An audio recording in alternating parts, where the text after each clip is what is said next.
Some breaking news today. A grand jury in New Mexico has indicted Alec Baldwin on a charge of involuntary manslaughter. This is, of course, reviving the criminal case against him in the fatal shooting of a cinematographer more than 2 years ago on the set of the film Rust, when a gun he was rehearsing with went off.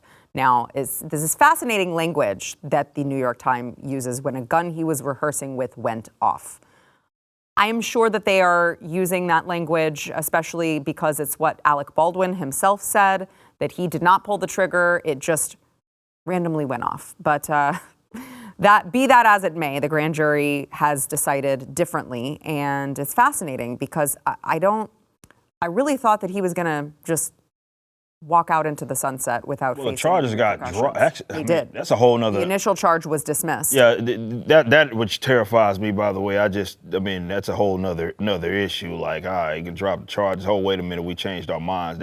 I've never liked that about prosecution. Nonetheless, if there is an actual act of aggression here, you want to deal with it, and so I get the other side of this. But yeah, to your point, Sarah, they were dropped. They once were like dropped, and I thought this man was good. And that's something, I don't know what happened. Something must have been shown to him. I know we got this grand jury situation, but something's there. I mean, for them to like go from dropping it to being like, oh, wait a minute, you come back here. We're gonna have to deal with this. So this one is an interesting one, and I know that there are some people who say, it's not his fault because there is an armorer there who is supposed to make sure that there aren't any live rounds in the gun.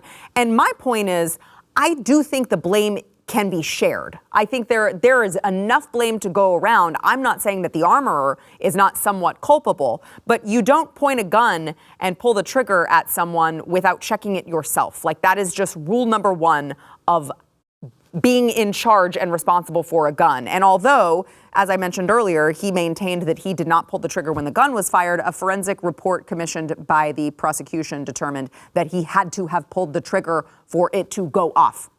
Like, it didn't just magically go off by itself. It was him. Yeah. So this is a revolver, the actual carbon copy of the revolver. As a film director on set, and I've directed films with guns on the set, and there's ice goes through your veins every day. You triple check. Right. The armorer checks. Then the first AD, the assistant director, checks. Then the director gets a nod. Yes, it's clear, it's clean. Then the actor. At the end of the day, you who hold the weapon, it is your responsibility as an actor to check the chamber, the revolver, check the duds, the blanks that they're supposed to be shooting. So yes, the blame should run all the way down the daisy chain. A person lost their life. No case should be dropped when a person loses their life. Right? There was all shenanigans going on there. And the evidence was there from the start. They fired weapons, live rounds, at targets on the set 2 nights before. Guns were unlocked. There was alcohol and guns on the set at the same time. There were numerous complaints on that set running up to the unions for unsafe environment, people shooting guns. There's a lot of blame to a lot of people, right? And I don't think he sits in jail. I don't think that happens. But it is very interesting. After the Hollywood elite did what they do to get it dropped, that they forced the family. I mean, where's the family in this? See, I hate to be. Look, man, I get it. There's a loved one is dead. Right. Well, yeah, I get it. And another guy shot. So yeah. I mean, but it's back up. So maybe the family's like, no, this is not right. I don't know. Maybe. I don't know. Who knows, man? Enough evidence. Who knows, man? Like, I hate to be the conspiracy guy here, but do you hate it? No, I don't. It's just cliche. Let's just say they are a libertarian. Of course, he thinks everything's a damn conspiracy is what people would look at. It's just that it usually is. That's also true. It's just, again, when something like that happens, my mind immediately goes to, okay, what's the angle here? Drop charges. We went a long period of time. Who made that happen? Yeah, and then they got brought back. Yeah, it's actually been exactly 1 year. Yeah, man. That's an eternity, man. With someone being dead.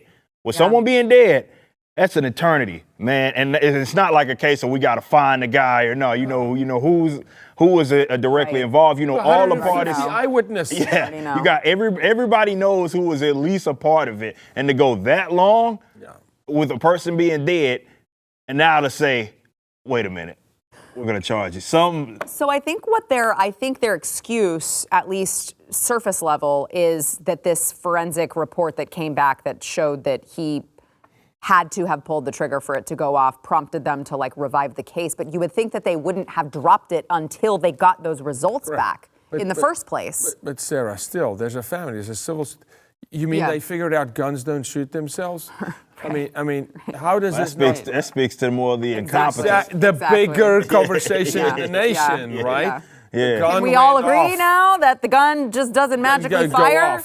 It takes a person to do that, and maybe it's a people problem and not a gun problem. That makes too much sense, I guess. And when you think of the mechanics of a revolver, you can cock the hammer back, you can lock the hammer. I mean, you got to pull that trigger, it's a long pull. Look, it should never have been dropped. There was shenanigans there. Yeah. Something there happened. Pay the family, make them go away. These people, now it's back. Yeah. Somebody's digging, though, and I like that. Something's going on. Someone is, that's true. Someone's digging. I like that. And by the way, we got to go to break, but it could carry a penalty of up to 18 months in jail. So yeah, because it is involuntary manslaughter. So I'm glad we're prefacing that because I don't want the people to think like he's just about to rot in prison or something. That's probably not going to happen. No. If you like that clip, there is plenty more where that came from. Click the link in the description below to subscribe to the News and Why It Matters YouTube channel to watch the full episode.